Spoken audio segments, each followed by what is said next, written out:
오늘 본문의 말씀은 마태복음 25장 31절에서 46절 말씀입니다. 인자가 자기 영광으로 모든 천사와 함께 올 때에 자기 영광의 보좌에 앉으리니 모든 민족을 그 앞에 모으고 각각 분별하기를 목자가 양과 염소를 분별하는 것 같이 하여 양은 그 오른편에 염소는 왼편에 두리라. 그때 임금이 그 오른편에 있는 자들에게 이르시되 내 아버지께 복받을 자들이여 나와 창세로부터 너희를 위하여 예비된 나라를 상속하라. 내가 줄일 때 너희가 먹을 것을 주었고 목마를 때 마시게 하였고 나그네 되었을 때 영접하였고 벗었을 때 옷을 입혔고 병들었을 때 돌아보았고 옥에 갇혔을 때 와서 보았느니라. 이에 의인들이 대답하여 가로되 주여 우리가 어느 때에 주의 줄이신 것을 보고 공개하였으며 목마르신 것을 보고 마시게 하였나이까? 어느 때에 나그네 되신 것을 보고 영접하였으며 벗으신 것을 보고 옷 입혔나이까? 어느 때에 병드신 것이나 옥에 갇히신 것을 보고 가서 배웠나이까 하리니 임금이 대답하여 가라사대 내가 진실로 너희에게 이르노니 너희가 여기 내 형제 중에 지극히 작은 자 하나에게 한 것이 곧 내게 한 것이니라 하시고 또 왼편에 있는 자들에게 이르시되 저주를 받은 자들아 나를 떠나 마귀와 그 사자들을 위하여 예비된 영영한 불에 들어가라.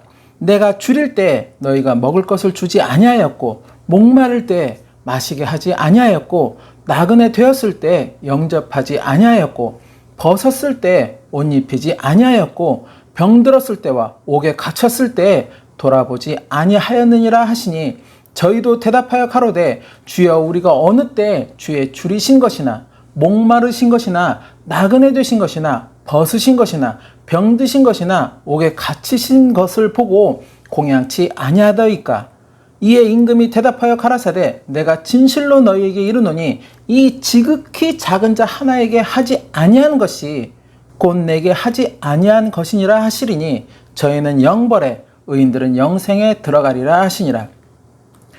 오늘은 예수님의 천국 비유 시리즈 11번째 시간으로 양과 염소의 비유에 대하여 말씀을 나누고자 합니다. 오늘 본문의 말씀을 보면 천국은 마치라는 말이 나타나지 않습니다. 그래서 언뜻 보면 이 말씀은 천국 비유의 말씀이 아닌 것으로 생각할 수 있습니다. 그러나 마태복음 25장 전체의 말씀은 천국은 마치 등을 들고 신랑을 맞으러 나간 열 처녀와 같다는 그 말씀으로 시작을 하여서 다음에 나누게 될 달란트의 비유 그리고 오늘 본문의 말씀까지 그 연속성을 가지고 있다는 것입니다. 즉 예수님이 한 자리에서 제자들에게 천국에 대한 말씀을 연속하여 말씀하여 주셨다는 것입니다. 그러기에 오늘 본문의 말씀은 천국 비유 말씀에 포함이 되며 주님은 오늘 본문의 비유를 통하여 예수님이 재림하시는 그때 의인과 악인을 어떠한 기준으로 구별하시는지 그 기준을 분명하게 말씀하시고 있습니다. 오늘 본문을 보면 먼저 인자가 자기 영광으로 모든 천사와 함께 올 때라고 때에 대한 것을 말씀하고 있습니다. 계시록 19장에 보면 하늘이 열려 백마를 탄 자가 나타나고 그 뒤를 희고 깨끗한 세마포를 입고 백마를 탄 군대가 따른다고 말씀하고 있습니다. 계시록 19장 11절에서 14절 말씀. 또 내가 하늘이 열린 것을 보니 보라 백마와 탄 자가 있으니 그 이름은 충신과 진실이라. 그가 공의로 심판하며 싸우더라. 그 눈이 불꽃 같고 그 머리에 많은 면류관이 있고 또 이름 쓴 것이 하나가 있으니 자기밖에 아는 자가 없고 또 그가 피 뿌린 옷을 입었는데 그 이름은 하나님의 말씀이라 칭하더라. 하늘에 있는 군대들이 희고 깨끗한 세마포를 입고 백마를 타고 그를 따르더라. 또한 예수님은 공생의 기간 제자들에게 인자가 자기 영광의 보좌에 앉을 때가 있음을 누차 말씀하셨습니다. 그리고 그때는 심판이 임하는 때임을 또한 말씀하셨다는 것입니다. 마태복음 19장 28절 말씀. 예수께서 가라사대 내가 진실로 너희에게 이르노니 세상이 새롭게 되어 인자가 자기 영광의 보좌에 앉을 때에 나를 쫓는 너희도 12 보좌에 앉아 이스라엘 12 지파를 심판하리라. 즉 오늘 본문에서 말씀하고 있는 그 때는 바로 세상 마지막에 이 땅을 통치하시기 위해서 오시는 재림 예수님의 때를 의미하고 있다는 것입니다. 바로 그때 주님은 모든 민족을 그 앞에 모으고 양과 염소를 구별할 것이라고 말씀하고 있습니다.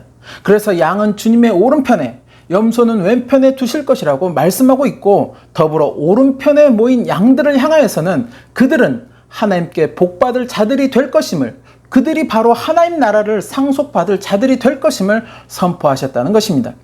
그리고 그와 반대로 왼편에 있는 염소들을 향하여서는 그들은 저주를 받을 자들이 될 것이며, 마귀와 그 사자들을 위하여서 예비된 영영한 불, 곧 둘째 사망이 되는 불못에 들어가게 되는 자들이 될 것임을 선포하셨다는 것입니다. 결국 주님의 오른편에 서는 양들과 왼편에 서는 염소들은 주님이 이 여러 천국 비유를 통해서 누차 말씀하고 있는 주님의 손에 구원받는 의인들과 주님께 외면받아 버려지고 마는 악인들을 지칭하시고 있다는 것입니다. 그런데 오늘 본문을 보면 한 가지 특이한 점이 있습니다. 오른편에 있는 양들도 또 왼편에 있는 염소들도 자신들이 왜 오른편에 있는지 또는 왼편에 있는지 그 이유를 모르고 있다는 것입니다. 주님은 각각 그들에게 말씀을 하십니다. 오른편에 있는 양들에게는 너희는 내가 배고파 했을 때 나에게 먹을 것을 주었고, 내가 목말라 했을 때 나에게 물을 주어 마시게 하였으며, 나그네 되었을 때 나에게 쉴 곳을 제공하였고, 내가 벗었을 때 나에게 입을 옷을 주었으며, 내가 병들었을 때 나의 아픔을 돌아봐 주었고, 내가 옥에 갇혔을 때 나에게 와 위로를 주었다고. 그렇게 너희들이 나를 영접하였기에 내 오른편에 설 수 있으며, 그 상급으로 너희들에게 하나님 나라가 상속이 되는 것이라고 말씀하셨다는 것입니다.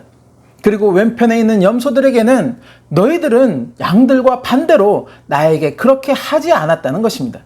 즉, 내가 배고파 했을 때 나에게 먹을 것을 주지 않았고, 내가 목말라 했을 때 나에게 물을 주지 않았으며, 나그네 되었을 때 나에게 쉴 곳을 제공하지 않았고, 내가 벗었을 때 나에게 입을 옷을 주지 않았으며, 내가 병들었을 때 나의 아픔을 돌아봐 주지 않았고, 내가 옥에 갇혔을 때 나를 찾아봐 주지도 않았다고. 그렇게 너희들이 나를 영접하지 않았기에 내 왼편에 서게 되는 것이며, 너희들에게는 하나님 나라가 아닌 마귀와 그 사자들을 위해 예비한 영영한 불, 곧 둘째 사망인 불못에 들어가게 될 것임을 말씀하셨다는 것입니다. 그런데 정작 오른편에 있는 양들이나 왼편에 있는 염소들은 우리가 언제 주님을 이렇게 영접했었는지 또는 영접하지 않았었는지를 오히려 주님께 반문하고 있다는 것입니다. 즉, 이들은 자신들이 언제 주님을 영접했었고 또 아니했었는지를 모르고 있었다는 것입니다. 오른편에 선 양들은 지금 자신 앞에 계신 주님에게 우리가 언제 옷을 벗어준 기억도, 언제 음식을 대접한 그 기억도, 쉴 곳을 마련해준 그 기억도 없다는 것입니다. 또 반대로 왼편에 선 염소들도 자신들이 지금 그 앞에 계신 주님에게 언제 그렇게 하지 않았는지 전혀 그것을 모르겠다는 것입니다. 그러한 그들에게 주님은 말씀을 하십니다. 내 형제 중에 지극히 작은 자 하나에게 한 것이 곧 내게 한 것이며, 지극히 작은 자 하나에게 하지 아니한 것이 곧 내게 하지 아니한 것이라고.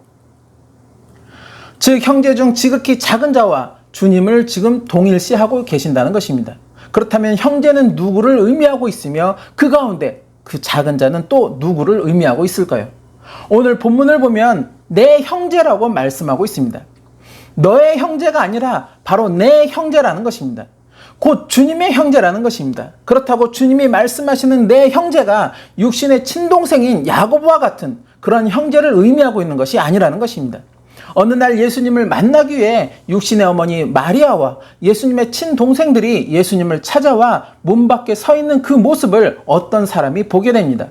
그리고 이 사람이 예수님에게 가서 지금 예수님의 모친과 형제들이 문 밖에 서 있다고 예수님에게 이야기해 줍니다. 그런데 그 말을 들은 예수님은 대뜸 누가 내 모친이며 누가 내 동생들이냐고 반문하시면서 하늘에 계신 내 아버지의 뜻대로 하는 자가 내 형제요, 자매요, 모친이라고 대답을 하셨다는 것입니다. 마태복음 12장 49절에서 50절 말씀. 손을 내밀어 제자들을 가리켜 가라사대 나의 모친과 나의 동생들을 보라.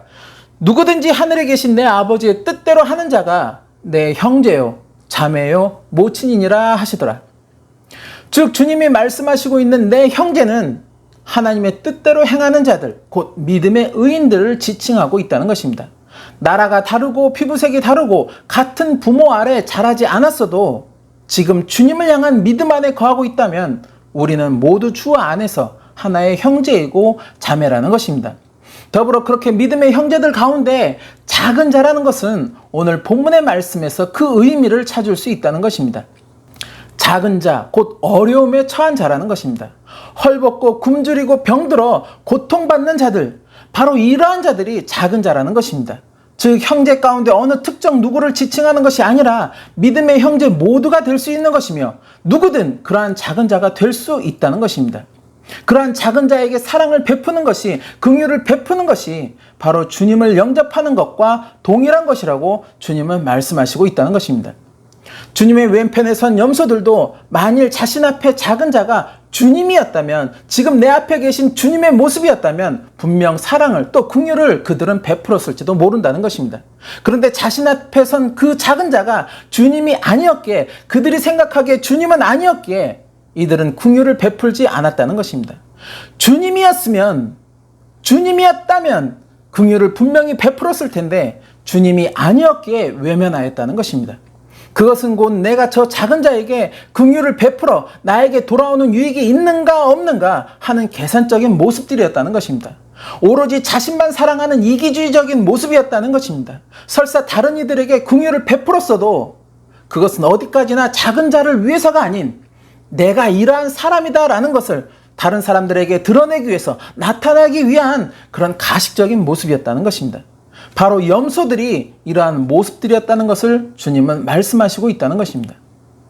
주님의 오른편에 선 자들도 또 왼편에 선 자들도 모두 다 하나님을 믿고 예수 그리스도를 믿었던 사람들이었습니다. 지난주 열처녀도 그렇고 모두 주님을 아는 이들이며 주님을 기다린 사람들이었다는 것입니다. 우리가 착각해서는 안 되는 것이, 성경의 말씀은 하나님을 또 예수 그리스도를 믿지 않는 사람들을 위해 기록한 말씀이 아니라는 것입니다.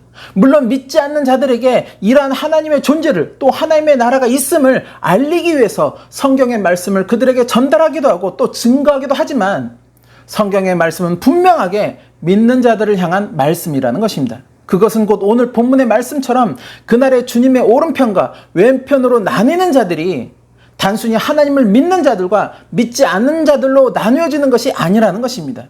하나님을 믿는 자들 가운데서도 하나님을 향한, 또 예수 그리스도를 향한 그 믿음을 인정받아 그날의 택함을 받는 자들이 있고, 그렇지 못하고 버려지는 자들이 있다는 것을 분명하게 말씀하고 있다는 것입니다.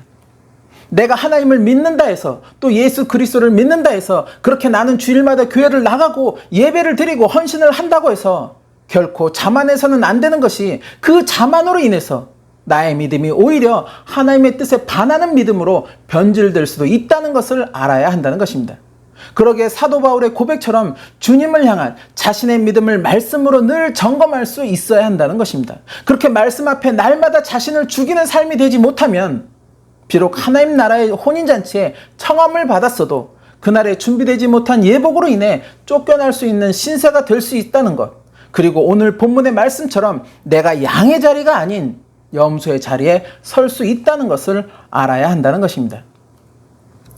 히브리 기자는 히브리서를 통해 손님 대접하기를 잊지 말라, 이로써 부지 중에 천사들을 대접한 이들이 있었느니라 라고 말씀하고 있습니다. 천사들이, 또 예수 그리스도가 우리의 삶을 시험하기 위해 손님으로 또 작은 자로 변장하여서 우리 앞에 나타나시는 것이 아닙니다.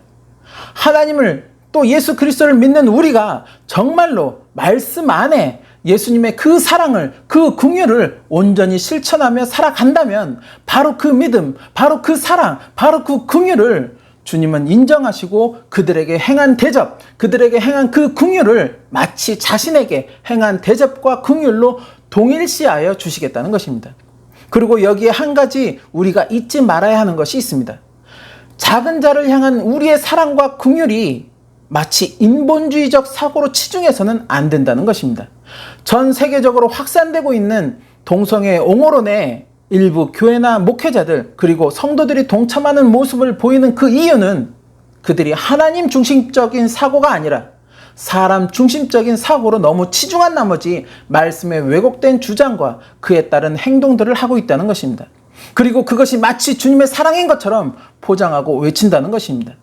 내 이웃을 내 몸과 같이 사랑해야 하는 것이 주님이 우리에게 주신 계명이지만, 그렇다고 그것이 사람을 향한 무분별한 사랑을 의미하는 것은 결코 아니라는 것입니다.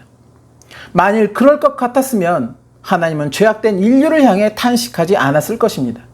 죄악으로 관영한 이 땅의 사람들을 보시면서 내가 사람 지었음을 후회한다고 그렇게 후회하시지 않았을 것입니다. 그리고 홍수로 인류를 멸하려고 하지 않으셨을 것입니다. 소돔과 고모라를 불과 유황으로 진멸하시지 않으셨을 것입니다. 착각해서는 안 된다는 것입니다. 말씀에서 벗어난 사랑과 긍휼은 하나님의 뜻이 아니라는 것입니다. 하나님을 믿는 자가 하나님의 뜻대로 행하지 않는다면 주님은 그날에 나는 결코 너를 모른다고 분명하게 이야기할 것이라고 경고하셨다는 것입니다. 더불어 그러한 자는 주님의 형제가 될 수 없다는 것을 또한 분명하게 성경은 우리에게 말씀하고 있다는 것입니다.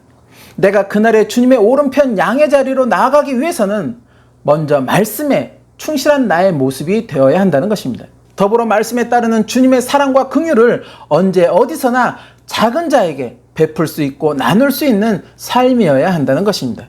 그렇게 내가 온전히 하나님 아버지의 뜻대로 행하는 자로 설 수 있을 때 나는 주님의 형제가 될 수 있다는 것입니다. 바로 그러한 나의 모습을, 또 나의 삶을 주님은 기뻐하시고 인정하여 주시며 그날에 나를 주님의 오른편에 세워 주실 것이라는 것입니다. 지금 주어진 저와 여러분의 모두의 삶이 바로 이렇게 주님의 형제로서의 삶, 또 주님이 기뻐하시는 삶이 되시기를 소망합니다. 그래서 저와 여러분 모두가 그날에 주님의 오른편에 서는 그러한 축복이 있으시기를 소망합니다. 그래서 하나님 나라, 곧 천국을 유업으로 누리는 축복이 함께 하시기를 예수님의 이름으로 축원합니다.